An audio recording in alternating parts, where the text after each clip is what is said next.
નંદી અર્થાત શૈલાદિક કૃપે શ્રી વિષ્ણુનું પૂજન કર્યું.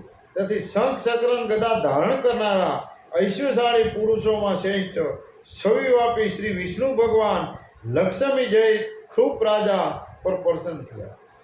મસ્તક પર મુકુટ, હાથ કટીને પ્રમે પીતાંબર ધારણ કરનારા, સઘળા આભૂષણોથી અલંકૃત ગરુડ પર આરૂઢ થનારા ભગવાન શ્રી વિષ્ણુ સર્વ ઇન્દ્ર આદિ દેવો અને પ્રહલાદ વગેરે દૈત્યોથી ઘેરાયેલા હતા. તેમણે રાજા કૃપને દિવ્ય દર્શન આપ્યા. જનાર્દે ભગવાનના દર્શન કરી કૃપ રાજાએ ગરુડ વાહન શ્રી વિષ્ણુ ભગવાનને પ્રણામ કર્યા. મધુર વાણીથી તેમની સંતુતિ કરવા લઈ ગયા.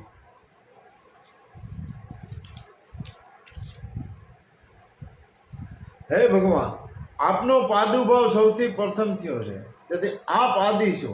આપની પૂર્વ કોઈ થયું નથી, માટે આપ અનાદિ છો. આપ જ જગતની મૂળ પ્રકૃતિ છો. માયા આપનું સ્વરૂપ છે. આપ વિશ્વના ઉપાદાન કારણ છો. માનવીઓ હંમેશા આપના અનુગ્રહની યાચના કરે છે, માટે આપ જનાર્દ સૌ પ્રાણીઓમાં આપ નિવાસ કરીને રહેલા છો. માટે પુરુષો જગતના સ્વામી છો, સર્વત્ર વ્યાપક રહેલા છો. માટે શ્રી વિષ્ણુ છો, સમસ્ત જગતના નાશક શાસક હોવાથી વિશ્વેશ્વર છો. વિશ્વમૃતિ બ્રહ્માજી પિતામહ આપ જ છો. આપ આદિ તત્વ પરિભ્રમ છો. હે જનાર્દ, આપ પ્રકાશરૂપ છો, પરમાત્મા છો. લક્ષ્મીપતિ પૃથ્વીપતિ હે પ્રભુ, આપ જ સર્વ માટે શ્રેષ્ઠ ગતિ છો. તમોગુણ રૂપ રુદ્ર આપના ક્રોધથી ઉત્પન્ન થયેલા. રજોગુણ રૂપ પિતામહ બ્રહ્માજી આપની કૃપાથી વિશ્વનું સર્જન કરે છે. સત્વગુણ વિષ્ણુ આપના અનુગ્રહથી જગતનું પાલન કરે છે.